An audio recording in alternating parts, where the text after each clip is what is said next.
চলো আজকে তোমাদের সাথে পুলি পিঠে প্লাস দুধ পুলি কীভাবে বানাবে তার সহজ একটা রেসিপি শেয়ার করছি। এখানে প্রথমে চালের গুঁড়ো বা চালের আটা নিয়ে নিতে হবে, তারপর তার মধ্যে পরিমাণ মতো লবণ দিয়ে গরম জল করে কিন্তু অল্প অল্প করে দিয়ে ভালো করে কিন্তু চালের গুঁড়োটাকে মেখে নিতে হবে, একটা ডো টাইপের বানিয়ে নিতে হবে, যেরকম রুটি মাখা হয় সেরকম কিন্তু গরম জল দিয়ে কিন্তু এখানে চালের আটাটাকে মেখে নিতে হবে।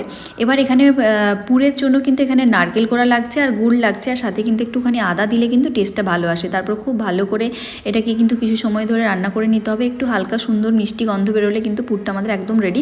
একদম নাড়ু করার মতো অতটাও পাক না করলেও হবে। তারপর এখানে চালের যে আটাটা মেখেছিলাম সেখান থেকে অল্প অল্প করে লেচি কেটে তারপরে এইভাবে খুলির মতো বানিয়ে ভেতরের মধ্যে পুর ভরে কিন্তু এইভাবে পুলি পিঠের মতো করা যেতে পারে। আর এইভাবে যদি বাড়িতে কোনো ছাঁচ থাকে ছাঁচের ওপর দিয়েও করলে কিন্তু খুব তাড়াতাড়ি কিন্তু পিঠেগুলো বানানো হয়ে যায়। যারা এরকম পুলি পিঠের মতো শেপটা বানাতে পারে না তাদের ক্ষেত্রে কিন্তু এই ছাঁচগুলো এমনি দোকানে কিন্তু 10-20 টাকাতে পাওয়া যায়, মাটির হয়, এছাড়াও কিন্তু স্টিলেরও পাওয়া যায়। তো এইভাবে ছাঁচ কিনে নিলে কিন্তু এইভাবে পিঠেগুলো অনেক রকমের বানানো যেতে পারে। আর আমি এখানে সন্দেশ টাইপের বানাচ্ছি, আর ভেতরে কিন্তু এর মধ্যে নারকেলের পুর ভরা আছে। আর এইরকম পুলি পিঠে যদি হাত দিয়েও বানাতে পারো সেভাবে এভাবেও বানাতে পারো।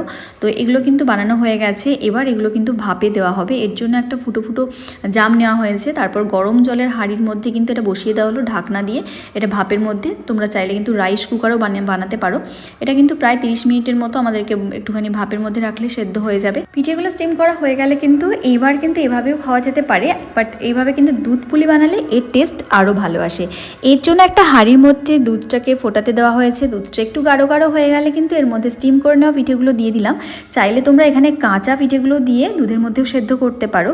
তারপর পরিমাণ মতো মিষ্টি দিয়ে দিলাম, একটুখানি চিনি, চাইলে গুঁড়ো দিতে পারো, আর একটু এলাচ দিয়ে দিলাম। এতে করে কিন্তু খুব ভালো লাগে খেতে।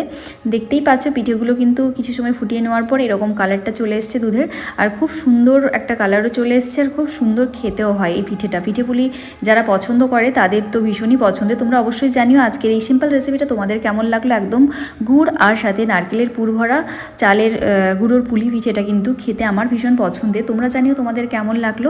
এবং মকর সংক্রান্তির দিন কিন্তু প্রত্যেকের বাড়িতে পিঠে পুলি হয়, তোমরা অবশ্যই জানিও তোমাদের বাড়িতে কোন পিঠেটা হয়।